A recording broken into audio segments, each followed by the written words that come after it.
Shalom. Selamat pagi Bapak, Ibu, Saudara.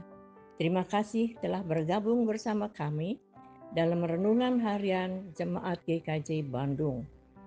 Bersama kita akan mendengarkan firman Tuhan dan merenungkannya. Shalom Bapak Ibu Saudara terkasih, selamat pagi. Sebelum kita memulai kegiatan kita pada pagi hari ini, mari kita sejenak mendengarkan renungan singkat. Mari kita berdoa. Selamat pagi Bapak, terima kasih atas hari yang telah Engkau berikan kepada kami sehingga kami dapat beristirahat dengan cukup dan bangun pagi tanpa kekurangan suatu apapun. Saat ini kami akan mendengarkan sedikit renungan firman-Mu. Kiranya nanti apa yang kita dengar dapat menjadi perenungan dan menjadi berkat yang kami terapkan di kehidupan kami, baik untuk diri kami maupun untuk orang lain.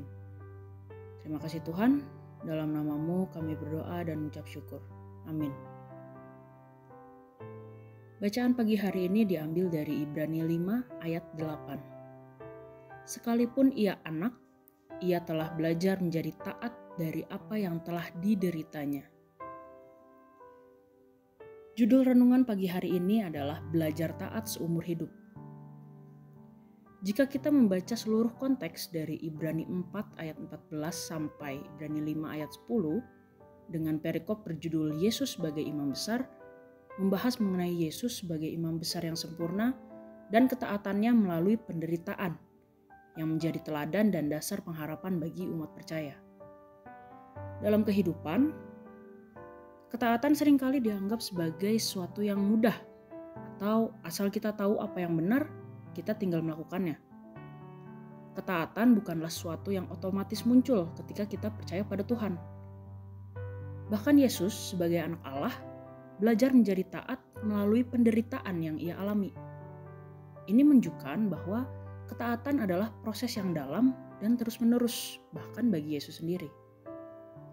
Artinya, ketaatan bukan hanya soal tahu yang benar, tetapi juga memilih yang benar, meski itu sulit atau menyakitkan.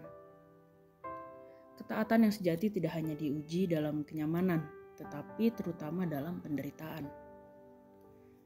Contohnya dalam kehidupan sehari-hari, misalnya ada seorang karyawan yang bekerja dengan jujur di kantor, dan suatu hari atasannya meminta untuk memalsukan data demi keuntungan perusahaan. Secara manusiawi, mungkin ia bisa saja mengikuti perintah itu karena takut kehilangan pekerjaan atau ingin dipuji. Tapi karena ingin taat pada Tuhan, ia memilih untuk berkata jujur, meski itu beresiko. Atau ada seorang remaja yang ingin hidup benar di tengah pergaulan yang menormalisasi hal-hal yang tidak sesuai dengan firman Tuhan. Ia bisa merasa tertinggal, bahkan dijauhi karena tidak ikut-ikutan.